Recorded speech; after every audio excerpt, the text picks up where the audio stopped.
Hello everyone, कैसे हैं आप सब। मेरा नाम वैभव कौशिक है और आप सभी जुड़ चुके हैं संस्कृति रोजगार की यूट्यूब प्लेटफॉर्म पर। जैसा कि आप सभी को पता है कि उत्तर प्रदेश के अंदर बहुत सारे नोटिफिकेशन जारी हो रहे हैं, बहुत सारी वैकेंसी सामने आ रही हैं। अब यहाँ पे एक वैकेंसी और आने वाली है और वो क्या है, वो है आपकी यूपी के सहकारिता विभाग के अंदर। अब यहाँ पर सीधा सीधा एक न्यूज़पेपर में क्लियर कट यहाँ दे दिया है कि 20,000 से भी ज़्यादा पदों पर भर्ती की जाएगी। अब इसमें क्या एज लिमिट रहने वाली है, क्या सैलरी रहती है, क्या सिलेबस होता है, क्या क्वालिफिकेशन के मानक होते हैं, कब से आप फॉर्म भर सकते हैं, इन सभी पर बात करते हैं। सबसे पहले यहाँ पे ये समझना होगा कि जो हम इस पूरी न्यूज़ की बात कर रहे हैं वो किस बिहाफ पे बात कर रहे हैं। तो यहाँ पर एक पूरा का पूरा नोटिफिकेशन जारी हुआ, पूरी की पूरी बातें रखी गई एक न्यूज़पेपर में और इसी के आधार पर हम लोग यहाँ पे बात कर रहे हैं। कोई भी अपने मन से यहाँ पे बात नहीं की जा रही है। यहाँ पे कहा गया कि एमपैक्स में की जाएंगी 20,000 भर्तियाँ।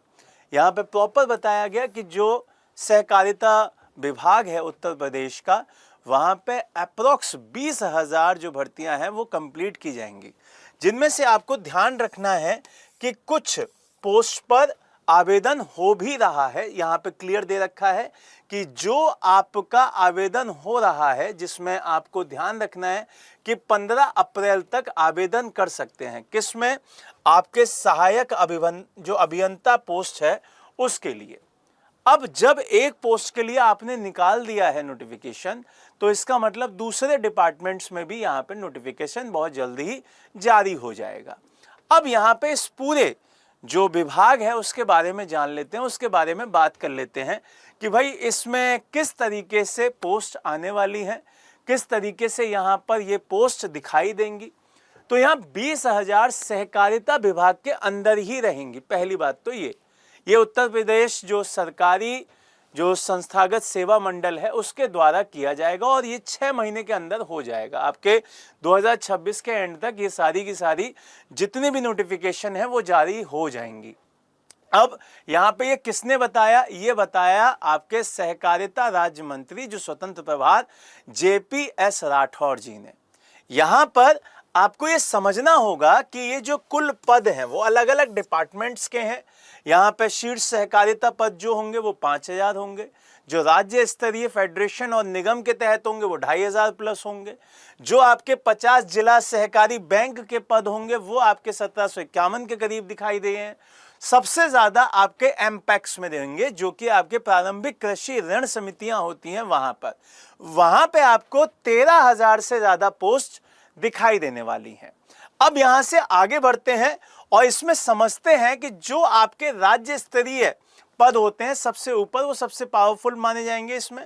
फिर जिला स्तरीय इसमें थोड़े से कम है और सबसे लास्ट में जो ग्राम ब्लॉक स्तर पे होते हैं एमपैक्स में, उनको रखा जाता है, उसी को यहां पर दिया गया है। सवाल यह है कि सबसे ज्यादा इसमें क्यों है, तो इसका आंसर यह है कि भाई एमपैक्स में सीधे किसानों के साथ संबंध जोड़े जाते हैं, ग्रामीण जो अर्थव्यवस्था है उसको प्रमोट करने की बात की जाती है। राज्य भर में इसका जो पूरा का पूरा चेन है वो सबसे इंपॉर्टेंट है। इसी वजह से 20,000 में से 13,000 प्लस जो पद हैं वो इसी में रखे गए हैं। क्यों? क्योंकि जमीनी स्तर पर काम करने के लिए इन्हीं की जरूरत पड़ती है। दूसरी बात, जब हम यहां से देखते हैं कि भाई दूसरी जगहों पे क्या क्या पद हैं, तो मैं बता चुका हूं। यहां पर ये सीधी भर्तियां होंगी, ये भी आपको ध्यान देना है। अब एक बात बहुत इंपॉर्टेंट जो है आपकी, वो यहां पे ये है कि आपको किस तरीके से किन बातों पे फोकस रखना है। जैसे अगर मैं एज की बात करूं तो यहां पे 21 से 40 का जो एज ग्रुप है वो इस एग्जाम को दे सकता है, क्योंकि अलग अलग कैटेगरी का ये पेपर रहेगा तो वो अलग अलग मानक के हिसाब से होगा। यहाँ पे जो आपकी क्वालिफिकेशन है वो ग्रेजुएशन रखी जाती है, कुछ पोस्ट में वो 12th भी मानी जाती है, जैसे वहाँ पे ड्राइवर की पोस्ट है या कुछ भी अलग जो पोस्ट है उसमें।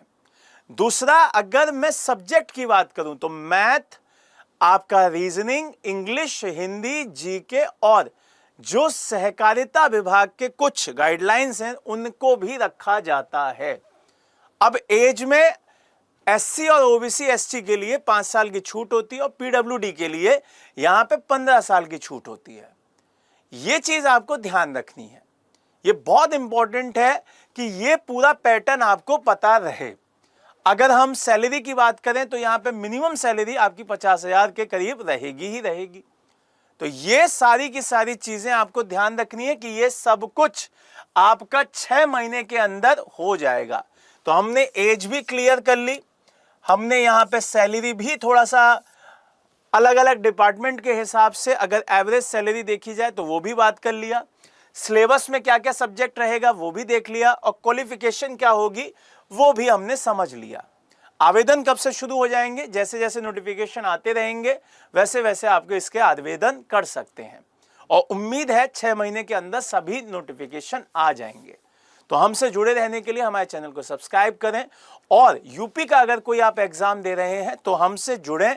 हमारे बैचेज में आप अभी इलाहाबाद हाई कोर्ट का आरओ एआरओ, आपका लोअर पीसीएस, इन सब पे तैयारी कर सकते हैं। हमारा 15 तारीख से 15 अप्रैल से लोअर पीसीएस का नया बैच स्टार्ट हो रहा है। उसको अगर आप ज्वाइन करना चाहते हैं तो आप 9555, आप इस नंबर पे कॉल कर सकते हैं, 9555-124-124। आप सभी के उज्जवल भविष्य की संस्कृति परिवार कामना करता है। जय हिंद, जय भारत।